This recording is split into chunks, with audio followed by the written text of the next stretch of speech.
You're listening to the Hella Well with Danielle show, a podcast taking women of color on a journey exploring all things wellness and travel related. We're all about showing you how to put on your oxygen mask first and creating lasting self-care habits that will free you to travel the world and live the life you truly desire, and not one you have to fake loving. I'm your host, Danielle Washington. Now let's buckle up and start this journey.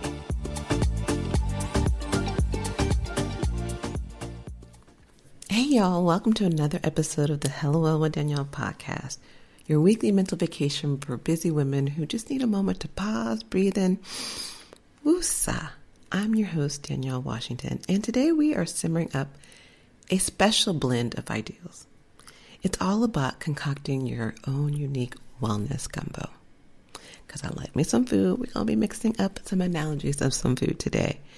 But what we're really talking about is the fact that your wellness, how you define wellness, is completely, utterly about you. No one else can tell you how to do it. There's no one size fits all. But sometimes we're taught this needs to be a certain way. So this is going to be today's topic. But before we get in, let's take a moment to ground ourselves with a quick breathing exercise.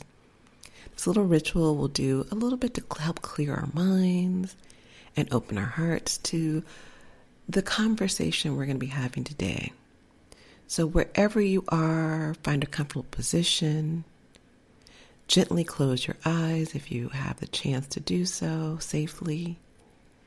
And take a deep breath in, filling your lungs with air, slowly, feeling your chest and your belly expand. And hold it for a moment at the top.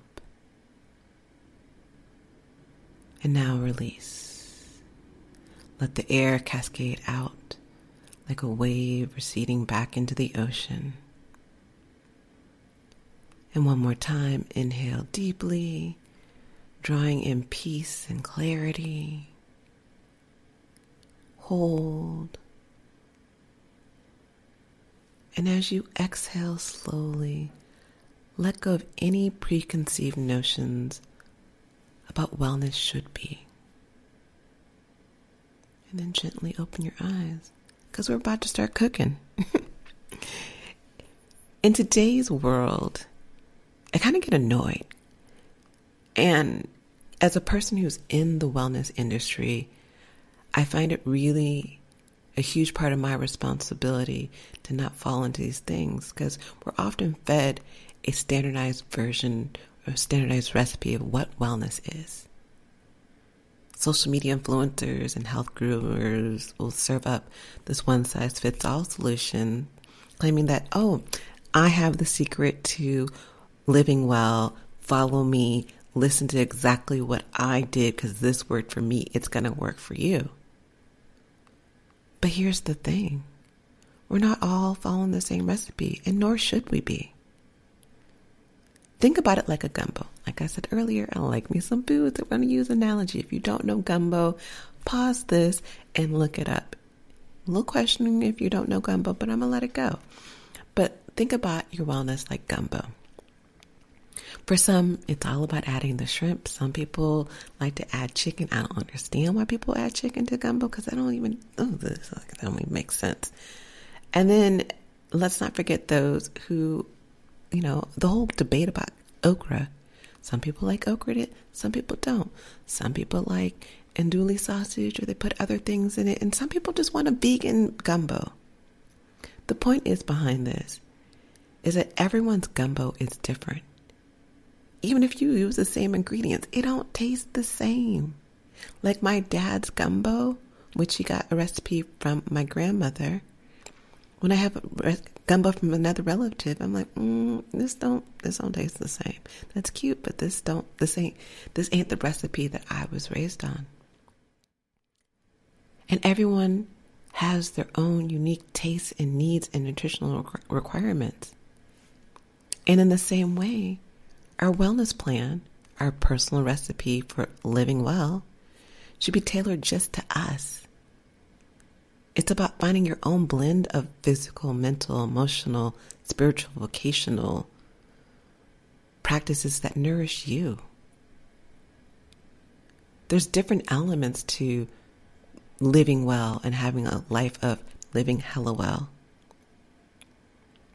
And it's easy for me to say like, okay, well, you need to define your own wellness. All right. Thank you. Have a great day. This is the end of the podcast. No, I'm not going to leave you hanging like that.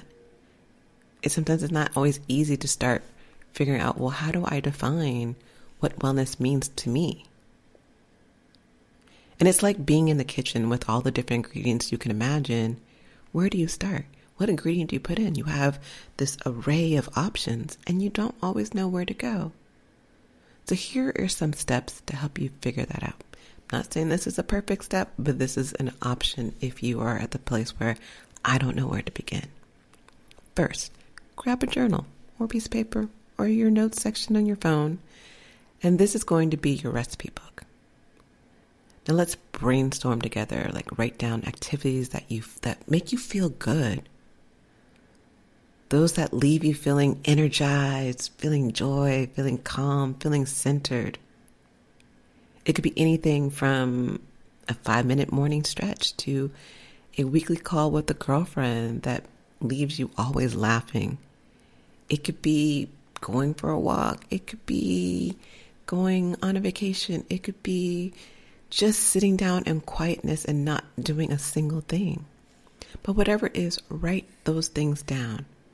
Exhaust out of your mind anything and everything that comes up. Next, let's think about the actual ingredients you're going to use, your wellness elements. Let's talk about the physical, because it's not just about hitting the gym or counting calories. It's about listening to your body. And maybe for you, physical wellness means a dance class. I know that means dancing for me. I love me some dance classes. That makes you feel alive. So I invite you to ask yourself, what physical activity do you do today that made you feel energized and alive? Now, talking about mental wellness, this could be anything from something new, like learning a new language or a new skill, or simply giving yourself time to read a book. And remember that mental wellness is about stimulating your mind, not just filling it with any information. So ask yourself, what's something new that you've learned this week or in the past month or this year, and how has it enriched your perspective? And then there's emotional wellness. And this one's a little bit tricky. It's like the okra in the gumbo. Some love it, some don't, some avoid it, and some hide it in the recipe and you don't even realize that it's there. Emotional wellness might mean setting boundaries, practicing self-compassion, giving yourself grace, or finding a creative outlet for expression.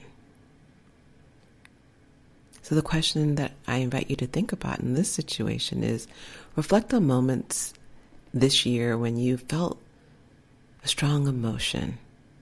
How did you respond? What did it teach you about your needs? Being able to reflect back on when you had situations will help you kind of engage that emotional wellness and what are your needs when it comes to your emotional wellness. And let's not forget the spiritual wellness. This isn't about just religion or meditation. It's about connecting to something greater than you, about finding that purpose that fuels your soul, embracing those practices that align with your values. I know for me, a huge part of my spiritual wellness is my Kundalini yoga practice, which in theory, someone would look at that, well, that's a physical wellness. And I'm like, for me, it actually also is a spiritual wellness. So ask yourself, identify those moments when recently you felt connected to something greater than yourself. What were you doing and how are you incorporating that, or how can you incorporate that more into your life? Now let's consider the social aspect of wellness, because there is a social aspect of wellness. And it's about maintaining healthy relationships, enjoying being with other people, and developing friendships. It's about caring, about being cared for. It's contributing to the community and feeling connected to something larger than yourself, kind of like that spiritual wellness. But this is more on the relationship situation. So think about conversations you've had recently that left you feeling uplifted. What was it about that? And what does that tell you about your social needs? And unless you have an amazing sugared mama or daddy, most of us work. And we need to consider our vocational wellness as well. And this is about engaging in work that aligns with your personal values and goals. Because when you're not, honey, I know you feel it. So this is about contributing your unique gifts and talents, because you all have some. And it's not just about making a living. It's not about just, I just need to survive. It's about making a life through the work that you do that feels meaningful to you. So write about a project or a task you did that felt particularly meaningful. Why did it resonate with you? And how can you do more of that kind of work? Does it mean that you maybe need to look into shifting your position or shifting your company? The people you work with closely, how do you feel when you're around them? Do you feel anxious? Do you feel like you have to hide who you are? And those are some things to think about. And lastly, let's not forget financial wellness. And this is about managing your resources wisely, making informed decisions, and setting realistic goals. It's understanding that financial health isn't about the balance in your bank account, but it's about the security and freedom that you feel from that. It's about preparing for the future so you can enjoy the present. I invite you for this last journal prompt to describe a recent financial decision you made that made you feel secure, made you feel, okay, I feel safe, I feel secure. What planning or thinking led to that decision? And what can you do more of? Now, I've given you all the different elements of wellness, but let's cook up some stories to help you understand how they can blend well together.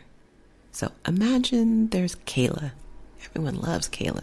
Kayla is all about the physical aspect. She's in the gym. She is a gym rat. She loves her protein shakes. But after a while, she feels like something's missing. And she starts to journal, which taps into that emotional and mental wellness. And it becomes her secret ingredient for balancing out her heavy physical routines with self-reflection. And there's good old Nikki. Nikki is your typical workaholic, strong black woman, mentally stimulated but physically stagnant. Because she's so busy. She ain't got time for the gym. She's like, I ain't got time for that. She discovers her zest for life in a salsa dance class. Oh, it gives her this great joy to be in the class, the freedom, the movement. Mixing the spice of physical activity with the joy of emotional release is her bae. And then there's Anita. She's spiritually attuned, meditates daily, but neglects her physical health on a regular basis. She finds her balance by taking her meditation practice into nature. So she's combining the spiritual with the physical wellness by walking mindfully through the woods, which also connects her to this emotional form of wellness as well. So these are all, again, just examples of different ways to show you how wellness is multidimensional. Ignoring one aspect is like forgetting the roux in your gumbo, and that is a hot mess. Neglecting any of these over time can throw you off balance and affect your overall health. So you can't forget one or the other. You may have one that's more prominent than the other because the goal isn't to balance these elements equally.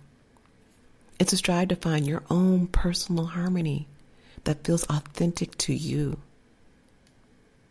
We all have our own priorities, our own approaches, our own aspirations, and that's okay. That's the way it's supposed to be. It's about living life fully in in the most genuine way possible that you can do this. But here's the kicker, y'all. If you're doing this wellness thing, even 1%, you're probably evolving. What worked for you at 16 ain't gonna work for you at 40. Because we're not the same people. Our lives evolved. And so must your definition of wellness. I was just talking to my mother about this. And she's like, oh, well, this is how I used to motivate myself. I'm like, well, that worked for you at that point in your life, but you've changed. So your definition of wellness and how you get there has to change too. Staying flexible and mindful as we grow ensures that our personal wellness, our personal gumbo, continues to be satisfying and nourishing. Y'all, wellness isn't about striving for health. It's about living life fully. It's a lifestyle. It's a personal approach to living life in a way that allows you to become the best version of you. That's why no influencer can dictate exactly what works for you, because they ain't you. Yes, I use the word ain't. You are the head chef, the Michelin star chef when it comes to defining your recipe for wellness. Please never forget this and start getting creative, as you never know what masterpiece you may create when you open yourself up to the possibilities. And I say this from speaking from personal experience. When I allowed myself to be open to different ingredients for my wellness definition, I discovered Kundalini yoga, which was not an ingredient. I was like, oh, I don't use that ingredient. That's like the okra. I'm like, I'm not touching that. We're not adding that to it. So I want you to reflect, which area of your wellness do you feel most content with? And which one do you wish you can improve? What's one step you can take this week, this month, towards that improvement, especially during the holidays? Choose one wellness dimension, one wellness element that you feel needs a little bit of attention. Do you need to work more on the vocational? Do you need to work more on the social, on the spiritual? Just choose one and set a small, bite-sizable goal for the week related to that element. For example, if you choose emotional wellness, you might decide to journal about your feelings for 5 minutes each day. Then I'd invite you to discuss with your friends and family, adding that community engagement part of this to it, about wellness means to you. Ask them what does wellness mean to them. And share with each other your own wellness gumbo. Because you can learn from other people and take from someone else. You can eat from their plate. I didn't get to my recipe of gumbo by myself. I took a little bit of ingredients from this person, that person, and I figured out what worked for me. So today I invite you to commit to trying one wellness activity this month. It might be a new form of exercise, a meditation practice, financial planning. Maybe it's taking a Kundalini yoga class with me every Wednesday at 5:30 Pacific Standard Time, online or in person. Whatever it is, mark the date in your calendar, plan for it as if it was an important meeting in your life. Because remember, there's no one right way to do wellness. What works for you or works for someone else might not work for you. And that's okay. Your wellness journey is yours to explore and develop. So take what you've learned today, get in that kitchen, and start experimenting. Taste as you go, adjust the seasoning, and don't be afraid to throw out what's not working. Because at the end of the day, your wellness gumbo should be just that, yours. Savory, satisfying, and utterly and amazingly nourishing you in every freaking way, because you are worthy of having exactly your way. Until next time, y'all, keep stirring that pot of wellness, finding your harmony, and living hella well. I'll talk to you next week. Ciao.